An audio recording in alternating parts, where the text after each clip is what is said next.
Assalamualaikum warahmatullahi wabarakatuh. Bismillahirrahmanirrahim. Pada video pembelajaran hari ini kita akan belajar dari bab 6, yaitu kehadiran Islam mendamaikan bumi Nusantara. Indonesia dikenal dengan negara dengan penduduk muslim terbesar di dunia. Padahal jika kita melihat sejarah lahirnya agama Islam yang dibawa para nabi, Indonesia tidak begitu dikenal. Namun berkat kegigihan para dai dan ulama, perkembangan Islam di Nusantara begitu pesat sampai saat ini. Lalu bagaimanakah alur perjalanan dakwah di Nusantara? Sejak zaman prasejarah, penduduk Nusantara dikenal dengan pelayar-pelayar tangguh yang sanggup mengarungi samudra lepas. Menurut catatan sejarah, pada awal Masehi sudah ada jalur pelayanan dan perdagangan antara kepulauan Indonesia dengan berbagai daerah di Asia Tenggara. Wilayah Nusantara yang menjadi lintasan penting perdagangan adalah wilayah Nusantara bagian barat, yakni Malaka dan sekitarnya. Daerah tersebut sudah terkenal sejak zaman dahulu karena kaya akan hasil bumi. Daerah tersebut kemudian menjadi perlintasan para pedagang, yaitu pedagang Cina dan India. Sementara itu, pelabuhan-pelabuhan penting di Sumatera dan Jawa antara abad ke-1 dan ke-7 Masehi sering disinggahi pedagang dari Lamuri atau Aceh, Barus, Palembang, Sunda Kelapa, dan Gresik. Bersama dengan itu, datang pula para pedagang yang berasal dari Timur Tengah pada abad ke-7 Masehi atau abad ke-1 Hijriah. Malaka menjadi pusat utama lalu lintas perdagangan dan pelayaran. Mereka tidak hanya berdagang tetapi sekaligus berdakwah menyebarkan agama Islam.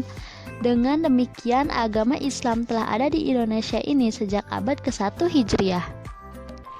Para ahli sejarah mencatat bahwa Islam masuk ke Indonesia melalui jalur perdagangan.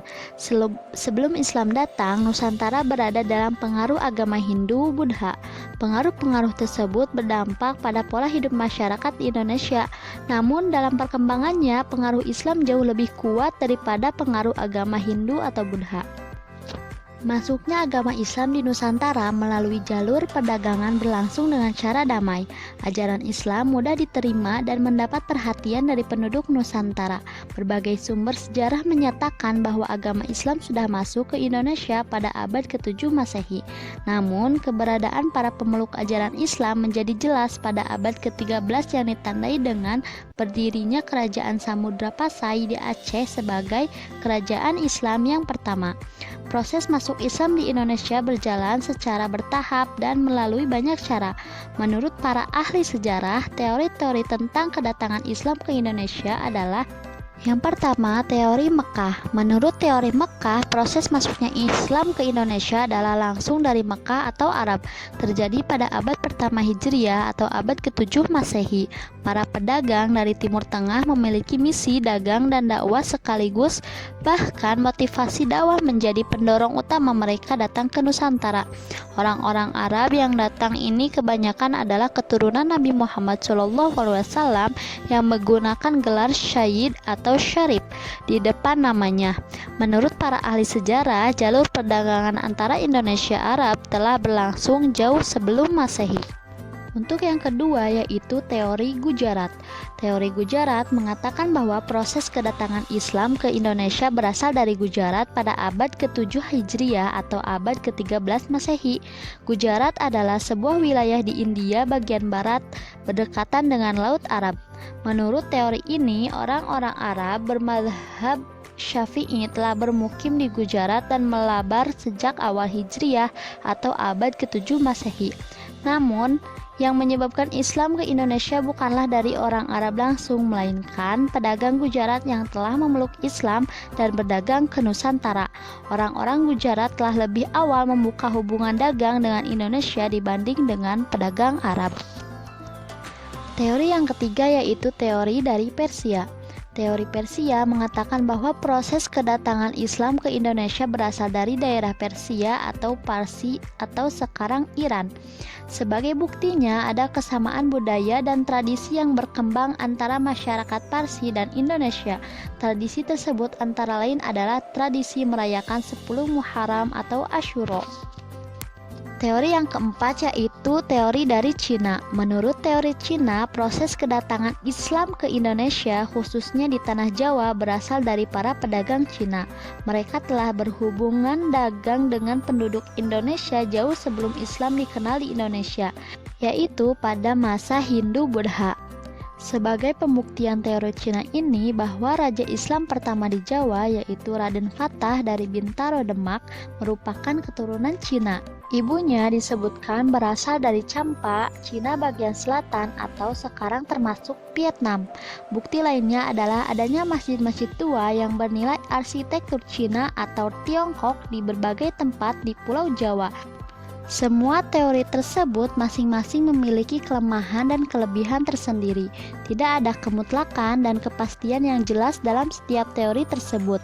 Semua teori semakin memperkaya khazanah keilmuan tentang sejarah Islam di Nusantara. Agama Islam berkembang di Indonesia disebarkan oleh berbagai golongan, yaitu para pedagang, mubaligh, sufi, dan para wali.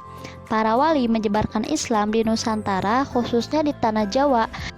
Di antara sekian banyak wali, yang terkenal adalah Wali Songo atau Wali Sembilan, yaitu yang pertama ada Sunan Maulana Malik Ibrahim atau Syekh Maghribi, yang diduga berasal dari Persia dan berkedudukan di Gresik.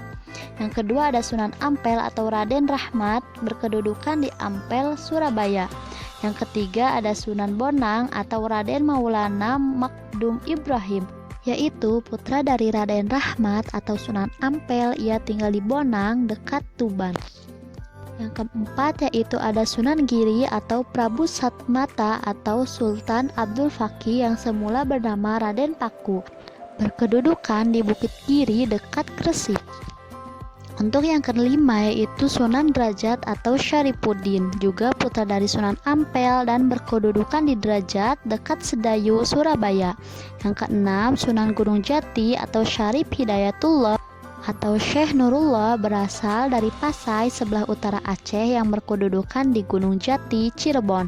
Yang ketujuh Sunan Kudus atau Ja'far Shodiq, putra dari Raden Utsman Haji yang bergelar Sunan Ngandung di Japang Panolan, berkedudukan di Kudus.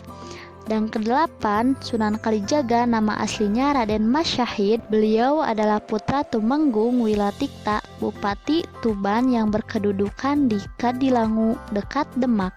Yang kesembilan Sunan Muria atau Raden Umar Said adalah putra dari Sunan Kalijaga, berkedudukan di Gunung Muria atau Kudus. Para dai dan mubalik menyebarkan Islam di Nusantara dengan cara perdagangan, perkawinan, pendidikan, hubungan sosial, dan kesenian. Berikut adalah kerajaan-kerajaan Islam di Nusantara. Untuk kerajaan Islam di Sumatera yaitu Kerajaan Samudra Pasai dan Kerajaan Aceh. Ada kerajaan Islam pertama di Jawa adalah Kerajaan Demak. Kerajaan Demak diteruskan Kerajaan Pajang dan Kerajaan Mataram Islam. Selanjutnya ada Kerajaan Banjar, merupakan kerajaan Islam di Kalimantan. Sedangkan kerajaan Islam di Sulawesi yaitu Kerajaan Gorontalo, dan di Maluku Utara terdapat Kerajaan Ternate dan Kerajaan Tidore. Kamu sekarang menjadi cukup mengerti mengenai kehadiran Islam mendamaikan bumi Nusantara. Sejarah Islam di Nusantara menggambarkan perjuangan dakwah para ulama dalam menyebarkan Islam di Nusantara.